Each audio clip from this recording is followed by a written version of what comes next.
Hi guys, welcome back to an episode of DB Car itself, and today's episode I'll be reviewing TribeCar Toyota Axio. So let's dive straight to this video right now.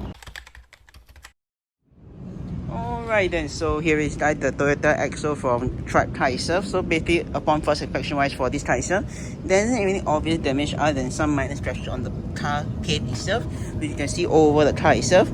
Other than that, there's also another small thing, which is this bumper thing that came out from, this thing right here, which popped itself out the bodywork of the car itself.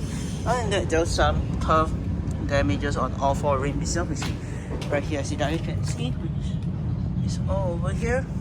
Some minor scratches on the paint, some right here as well, which is not visible on camera. More paint scratches right here, if you guys can see. And last but not least, some here as well, and more curve scratching right here and the back as well. Other than that, that's all for the damages for this car itself. Now let me just show you guys the outside car itself. So you see, this is how the Toyota Axio looks like from TribeCar itself. So this is what it looks like. This is the 2015 to 2017 generation of the Toyota Axio itself. And on the outside wise, if this is how it looks like. And anyone wondering, this is where the petrol tank is located. It's on the left side of this car itself. And now let me just show you the trunk space. Trunk space for the car itself is very simple to access. Just need to put your hand below the Toyota emblem right here. Just press on it and it will just pops right out right here. So as you guys can see, this is the trunk space for the Toyota Axio itself. Quite big itself. Not the biggest like some other cars itself, but it's decent enough to get you can put a good amount of stuff inside. So if you want, probably I'm guessing you could put a medium suitcase inside here and a small suitcase inside here, provided if you know how to like put it in the correct placement itself. If not, I think if you want to go with your luck, maybe you can just put medium suitcase inside here and maybe some other boxes, or let's say some other random stuff inside here itself. Right down below, what you get? Well, you get the towing line for the car itself. Other than that, there's no spare wheel for this car, unfortunately itself. So yeah, to close the trunk is very simple. Just need to use a hand and just slam it real shut itself. So yeah, that's how it closes the car that's how it closes it for the Toyota Axio itself. Alright then, now let me just move on to the next part, which is the rear seating for the Toyota Axio itself. So to get right in, it's very simple. Just need to open the door handle and just step right into the car itself. So basically, this is right now you're inside the rear of the Toyota Axio itself, and this is how it looks like. So yeah, unfortunately this car is quite dusty and quite dirty from usage of rental by other people itself. So yeah, I can't really complain much. Alright then, now let me just tell you guys what you get for the rear of the car itself. So you got some storage bin right here itself, some storage bin to put your stuff. Your door with close handle, so this, if you want, you can close the door this way. And you also got your window switches right here and your door with this handle to get out the car itself. So yeah, other than that, now let's move on to the other features of the rear of the car itself. So what else do you get for this car itself? Well, you get this interior central interior lighting itself. So at the moment it is on as the door is open, as you guys can see. If not, you can just off it permanently by switching the other way around, or to the left to turn on, or to turn off. I'll just leave it in center for the time being because the car door is on and open at the moment itself. Alright then, unfortunately there isn't any armrest for this car itself, because this is not like a premium sedan car itself. It's just a basic this is just basically a basic daily driver itself. So don't expect an armrest itself. At most you'll be expected to seat maybe 5 people in this car, but other than that, that's all itself. So yeah, now let me just squeeze right myself to the middle of the car itself. So in the middle of the car, as you guys can see, one good thing I really like about this car itself is there isn't really any transmission tunnel hump, because usually for some other cars itself, you will notice the transmission tunnel hump will be quite high and it'll be a burden to you guys, or burden to other people that are sitting in the middle itself. But for this car itself, there isn't any transmission hump at all, because it's a good thing, which is it's very good for the third row seating itself. But the only problem is, right now I'm sitting in the middle, the third row itself. One thing you do notice is you are slightly higher to the roof of the car itself. So maybe tall person have to take note of that. Other than that, you get this very nice cutout of this center console right here itself. A very nice cutout for anyone who want to put your leg below it. So yeah. Other than that, there isn't any rear seat pocket for the car for anyone want to put stuff in the rear itself. But that's all for the rear itself. Before I show you the front, let me just show you my sitting, the rear legroom rise for this car itself. So this is my current driving position for this car itself. Legroom rise not too bad. Same for headroom rise, but like what I mentioned previous just now, is if I was sitting in the center, then would be an issue because I'm almost hitting the roof itself. But other than that, you got some 4 grab handles on all 4 sides of the car itself. So yeah, that's all I have to say for the rear itself. Now let's move on to the front of the car. But before I move towards the front of the car itself, let me just show you the interior of the dashboard of the car itself. So this is how the dashboard of the Axio look like, if anyone's wondering. So yeah, other than that, I will just catch you guys in the front seat of the car right now. So let's go. Alright then, my apologies before I show you guys the rear, the front of the car itself. Let me just show you guys getting out of the car. Getting out of the car is also isn't a big problem because the opening is quite wide and I'm able to get out without any issue itself. So yeah, and also unfortunately for this car itself, it does not have the keyless entry like some other the current Toyota that has it right now. So yeah, if anyone's wondering, this is how the key look like. It's very simple itself. Just go your lock and unlock switch itself. Other than that, that's all for the key itself. Now let me just show you guys the interior of the car, the driver's seat of the front of the car. I just want to say sorry about that. Alright then, so this is the interior for dashboard for the Toyota Axio itself. Quite plain and simple itself, you guys can imagine. Because I think, because as you guys know, Toyota has a big immersive lineup in the collection itself. So hence, even though they do, I feel they do focus on the quality wise, even there's something that I feel that they really lack lacking itself. But let me just show you some of the storage space for this car itself. It got 2 storage compartments right here, which one of them is right here itself by pressing on this button right itself, which pops right open, and the second one is just right below here with the handle itself. So basically you got a very big storage space right here if you want to put your stuff inside, which is a very good thing itself. So yeah, other than that, now let's move on to the next, you can call it the third storage compartment for this car itself, is right here itself, which is a small one where you can put your drinks or whatever shit you want to put here, and got a small and even smaller storage space right here itself. So yeah, other than that, that's all for the third storage compartment or the cup holder area. You got more storage space right here. You can put more of your stuff right here, and same for the this part right here itself. So basically this is your armrest as well. So if you're driving, just relax yourself and do other shit that you want to know about it. Other than that, now let me focus on the center console itself. So center console itself is very simple itself. You got 2 air vents right here. You got your headlight switch just right down below the air vents, and you got infotainment itself, which is very simple itself, which I'll show you guys later on. And you got your climate controls right here itself. So basically the climate control, you got your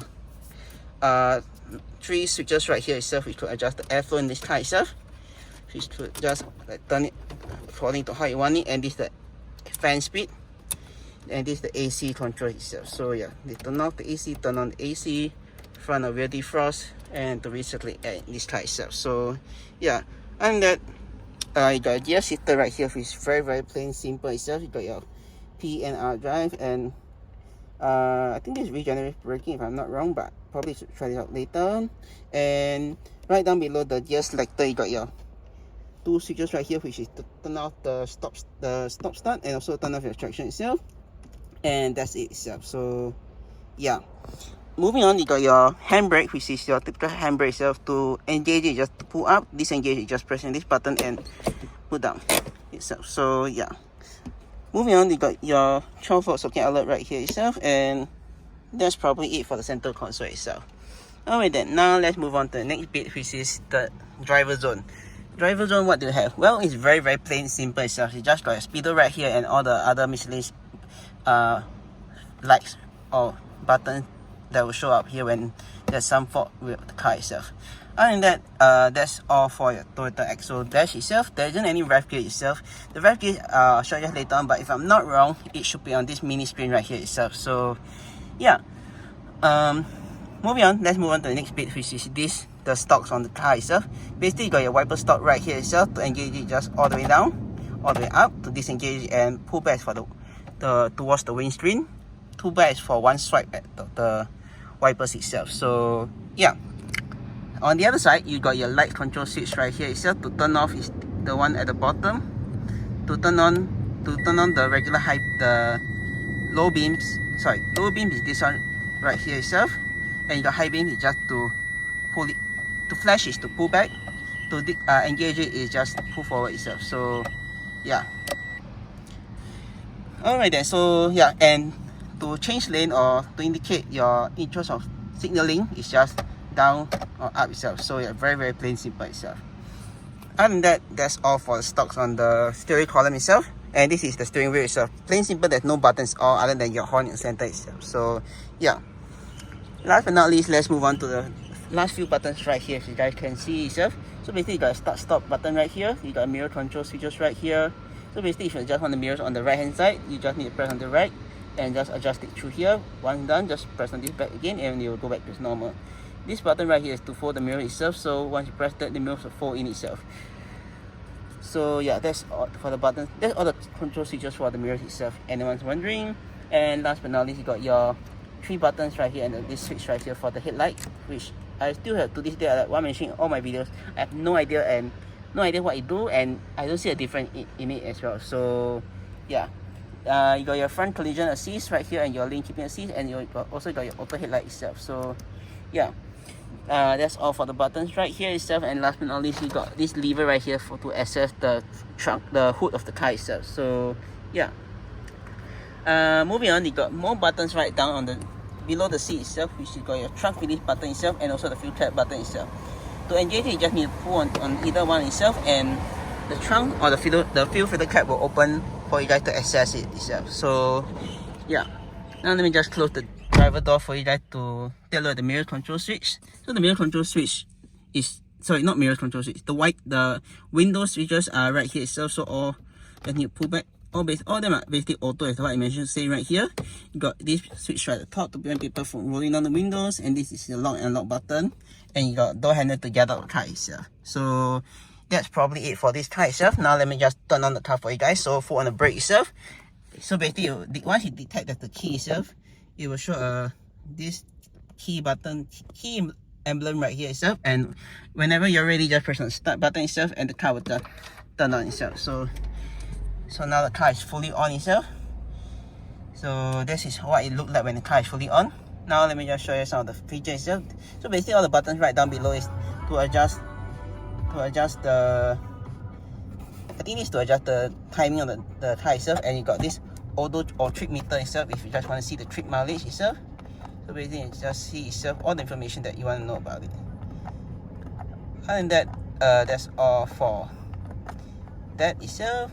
So yeah, now I'll be just sharing you guys the infotainment itself, which is very simple. Which you got your, basically it's touchscreen itself, so you can just touch on anything and you just go to according to what you want itself. And this also can Bluetooth audio for some reason itself, which I've never tried before, but if you guys want to try out, you can definitely give it a shot itself. So yeah, I think that's all for the car itself. Oh yeah, let me just show you guys to how you can adjust the steering wheel and also the seat itself. So just steering wheel is very plain simple. Just look for this lever right down below here itself. Just press on this. Yeah, so just pull on this, and the steering wheel will drop, and then just according to how you want. And for the seat itself, there's this lever right down below here itself. Just pull on this and then just how far or how back you want. For the incline of the seat, it's just this lever right here itself. So yeah, end of the video itself, let me just show you a few more features, which is the sun visor right here, which you guys can see. Unfortunately, there isn't any mirror that for some other cars that I reviewed that has a mirror inside. There isn't any mirror for this, unfortunately, so that's a downside. But one good thing, it has this strap which you could put some of your cards here if you want to put it itself. And the same for the passenger side doesn't have anything, or just your regular sun visor itself. Got this light itself which you can press to turn on, turn off itself. But other than that, that's all. So yeah. Alright then, so yeah, what do I have to say about this car itself? Well, there isn't really much I can say about this car itself, because I think most of the cars so far, I don't know, maybe it's something about the car I've driven that I feel there isn't anything special about the car itself. But overall, I think if anyone want to try out this car, do feel free to rent this exact car itself, which I'll put in the description box below itself. But one thing you guys have to take note is one thing I noticed about this car is at any speed itself, there will be some I think the noise in the interior itself, or the cabin if you can call it, there will be some tire noise or whatever you can call it itself. So basically there's some basically I think if I'm not wrong, above 25 miles an hour itself, there'll be some noise in the cabin itself, which normally if you guys driven other car itself, it is something that I feel you won't expect itself. So do take note of this thing if you guys were to rent this exact car itself. But other than that, I just want to share with you guys for my next video onwards, which is I'm not too sure whether do I want to do this new format in the next for 2024 onwards, or do I want to do it for next video but itself. But most probably I think I'll do it for 2024 itself, but I'll just share with you guys that at my year-end summary video itself. So yeah, other than that, that's all I say for this video itself. If you guys enjoy the video itself, do hit the subscribe button down right below to see more videos like this, or click the subscribe and click to see my 2 other videos. And with that, I'll see you guys in the next video. Peace.